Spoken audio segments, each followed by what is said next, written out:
sällan det varit så många olika namn i luften som just i år. Jag står här som har plats för ett år sedan, det var ju Jon Fosse. Det var väldigt väntat, och innan var det Annie Ernaux, också mycket väntat, väldigt lågoddsade. I år känns det som att det är väldigt öppet vad som ska hända.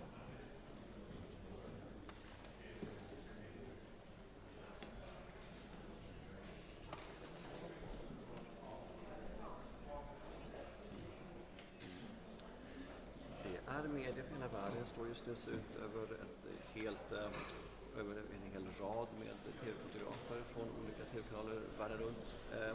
Det är ganska fullt i lokalen, inte så fullt egentligen i lokalen där jag står. Det är framförallt svenska kulturjournalister men också förläggare. Och sen så rakt snett i höger framför mig så sitter Svenska Akademin. De har intagit sina stolar på ett avgränsat område som en hage, man får säga så, bakom ett staket sitter några av ledamöterna i Svenska Akademin och tittar på dörren just nu där deras ständesekreterare Mats Malm strax ska kliva ut. Jag ser Per Westberg, jag ser Stig Sandberg, jag ser Thomas Riad, jag ser Åsa Wikfors. Halva gänget skulle jag säga är här, de andra väntar på att komma ut eller så har de något bättre för sig här kanske. Men Svenska Akademin är på plats, det är ju en bra början. Varmt välkomna till Svenska Akademin och detta års tillkännagivande. Jag heter Mats Malm, jag är akademins ständiga sekreterare. Akademin har just sammanträtt och det är dags att meddela beslutet om vem som tilldelas årets Nobelpris i litteratur. Very welcome to the Swedish Academy. My name is Mats Malm, I fill the function of permanent secretary. The Academy has convened and can now announce its decision on the Nobel Prize in Literature. Nobelpriset i litteratur år 2024 tilldelas den sydkoreanska författaren Han Kang för hennes intensiva poetiska prosa som konfronterar historiens trauman och blottlägger människans sårbarhet. The Nobel Prize in Literature for 2024 is awarded to South Korean author Han Kang for her intense poetic prose that confronts historical traumas and exposes the fragility of human life. Jag nådde precis Han Kang i sitt hem. Hon hade just avslutat middag med sin son. Det verkade vara en stillsam dag i Seoul. Vi har kunnat tala lite grann om december och vad som ska hända där. Men framförallt så glädde jag mig åt att tala mer med henne efterhand. I was able to talk to Han Kang on the phone. She was having an ordinary day, it seems. Had just finished supper with her son. She wasn't really prepared for this, but we have begun to discuss preparations for December. We look very much forward to meeting her here then. Jag lämnar nu ordet till Nobelkommitténs ordförande Anders Olsson som kommer att berätta om pristagaren. Efter det kommer ledamöterna i Nobelkommittén Ellen Mattsson och Anna-Karin Palm att svara på frågor i individuella intervjuer. I now give the floor to Anders Olsson, chair of the Nobel Committee, who will present the laureate. After that, committee members Ellen Mattsson and Anna-Karin Palm will be answering questions in individual interviews. Thank you.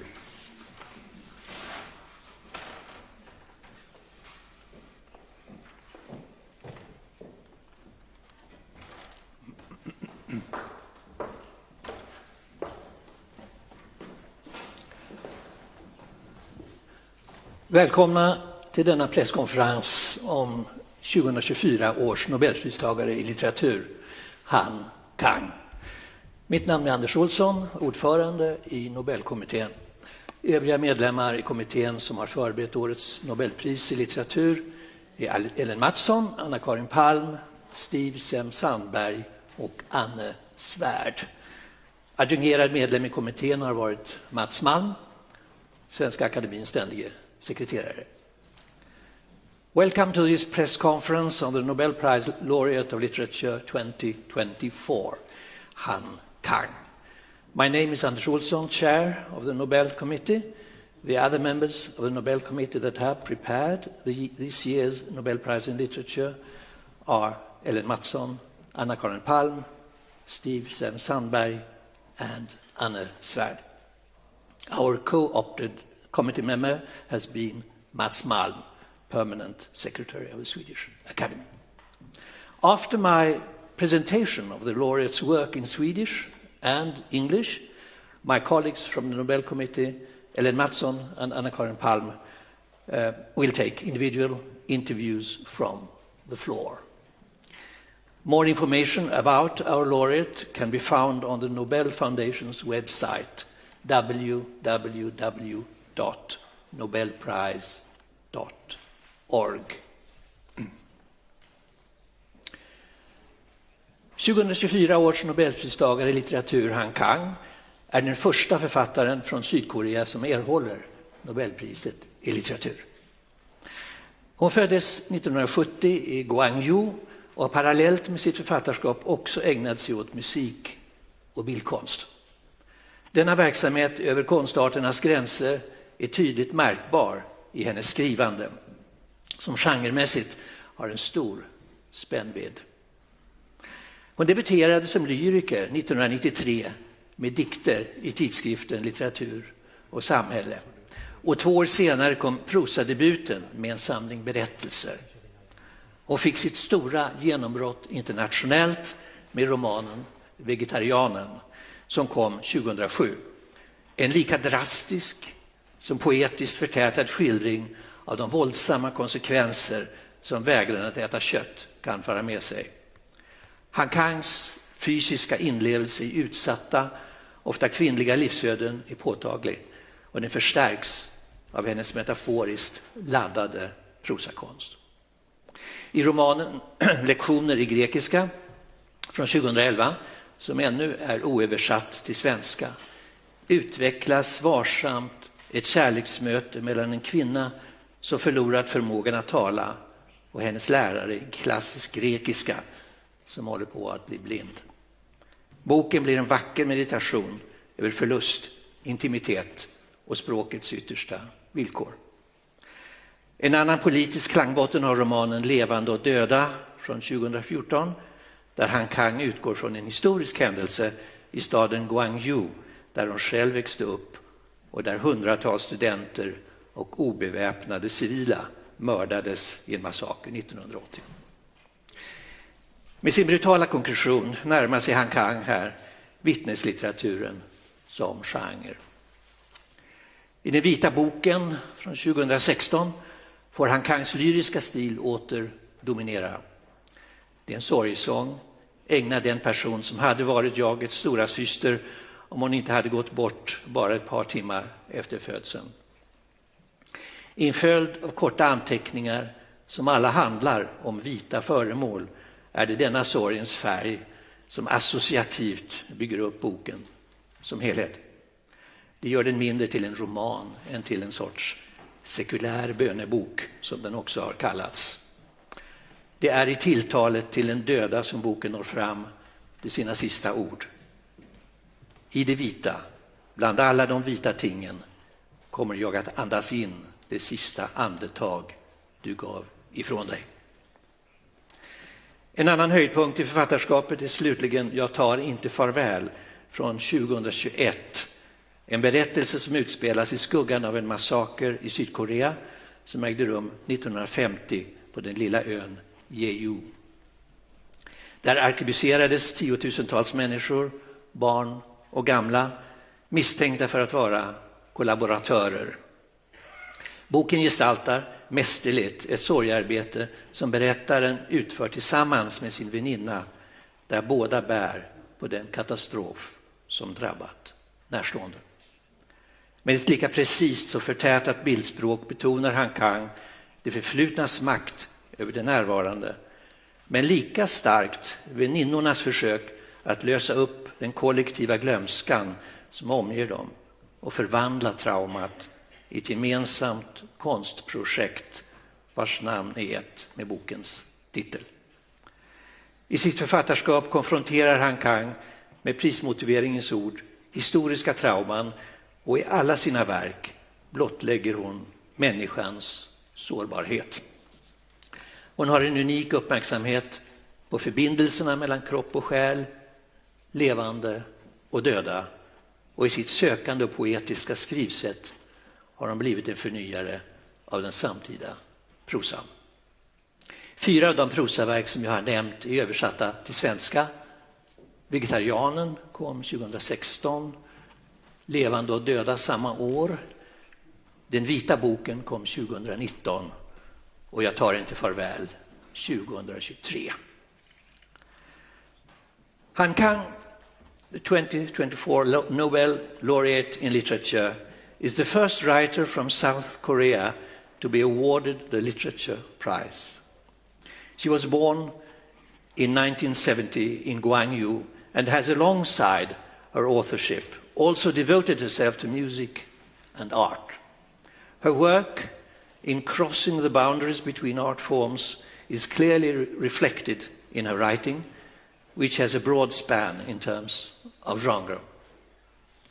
In 1993, she debuted as a poet in the magazine Literature and Society, and 2 years later made her prose debut with a collection of short stories.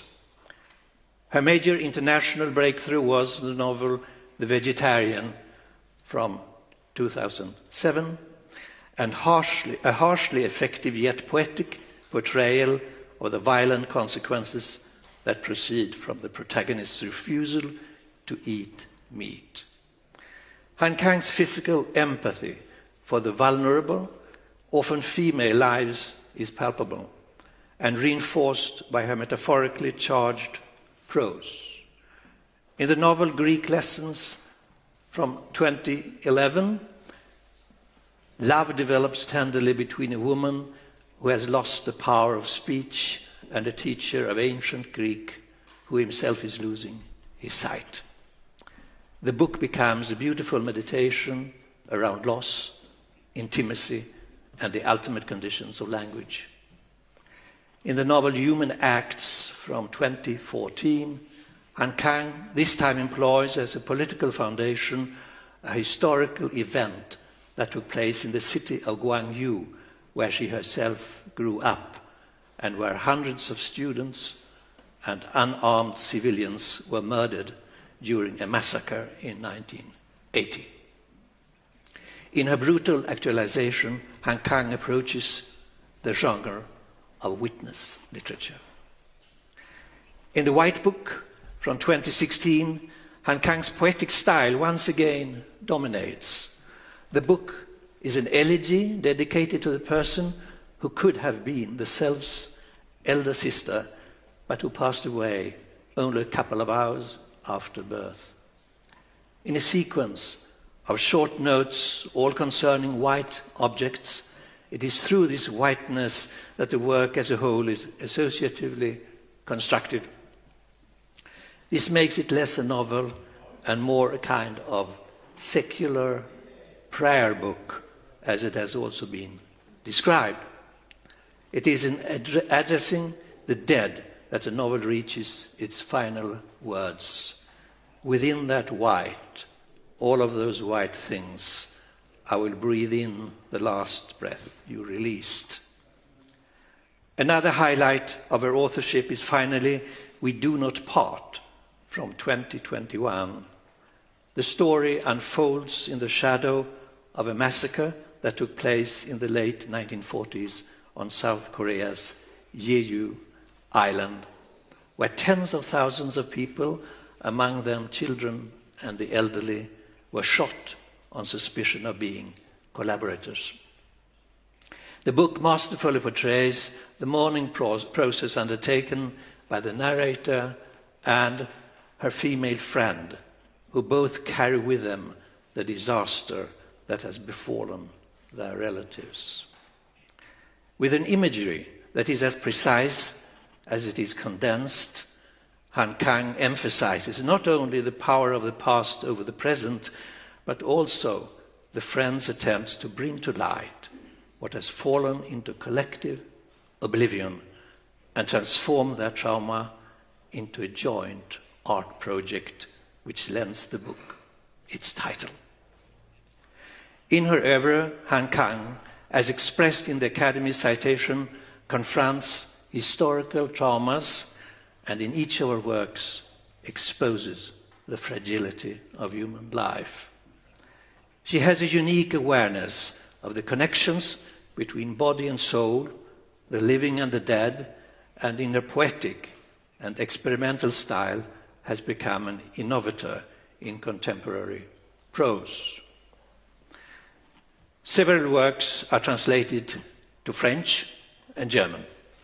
In English, we have Convalescence from 2013, The Vegetarian, 2015, Human Acts, 2016, The White Book, 2017, Europa, 2019, Greek Lessons, 2023, and We Do Not Part, which is planned to come out next year in 2025.